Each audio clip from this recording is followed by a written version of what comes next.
Matagal mo na bang pangarap makapagtrabaho sa Europe pero gusto mong siguraduhin na legal, mataas ang sahod at may malinaw na proseso? Hi mga karikrod, Jen here. Ngayon ay pag-usapan natin ang bagong job opening sa Czech Republic. Ayon sa official na ulat, bukas ang Czech Republic sa libo-libong Filipino workers at may sahod na abot hanggang 180,000 kada buwan. Disclaimer lang po, kami po dito sa Recruit PH ay hindi recruitment agency. Ang layunin namin ay magbahagi ng verified information mula sa trusted sources at iba pang government update para makaiwas kayo sa illegal recruiters.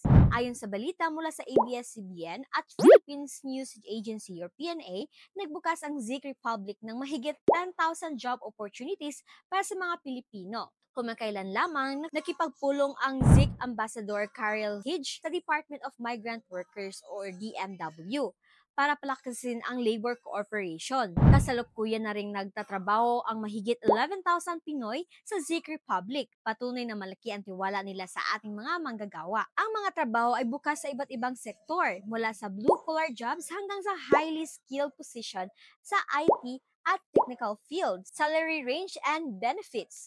Magkano nga ba ang sahod? Based sa ating data ng Czech Labor Ministry, ang median wage ay nasa 41,739 per month o humigit kumulang na nasa 1,600 euro, katumbas ng halos nasa 97,000 Philippine peso. Para sa mas skilled positions, pwede umabot sa 2,000 to 3,000 euro kada buwan, katumbas ng 120,000 to 180,000 Philippine peso.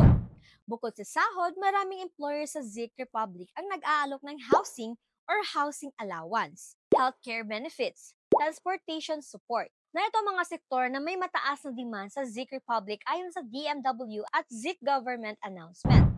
Transport and logistics, drivers at distribution staff, manufacturing and technical jobs, hospitality and restaurant services, IT and technology, kabilang ilang roles sa space and engineering industries, construction and skilled workers.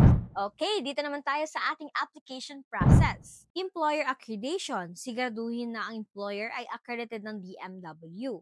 Mag-apply lang sa mga licensed recruitment agencies, application and job fair. Dumalo sa mga job fair gaya ng PH to Czech Republic Job Fair na inorganisa ng DMW kung saan libong-libong slots na inaalok, screening and interview. Kapag pumasa ka, sa ilalim ka sa interview at assessment ng employer, job offer and contract signing. Kapag qualified ka, bibigyan ka ng contract. Importanteng basahin at intindihin ang lahat ng terms bago ka pumirma. Visa and work permit. Aasikasuhin ang Czech work visa at residence permit kasama ng iyong agency at employer.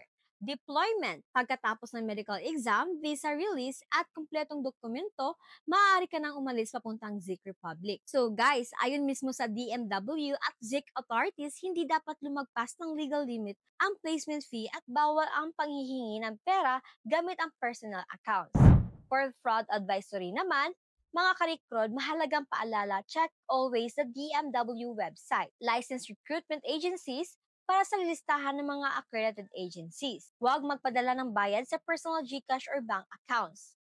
Report mo agad kung may nag-aalok ng trabaho nang walang approved job order.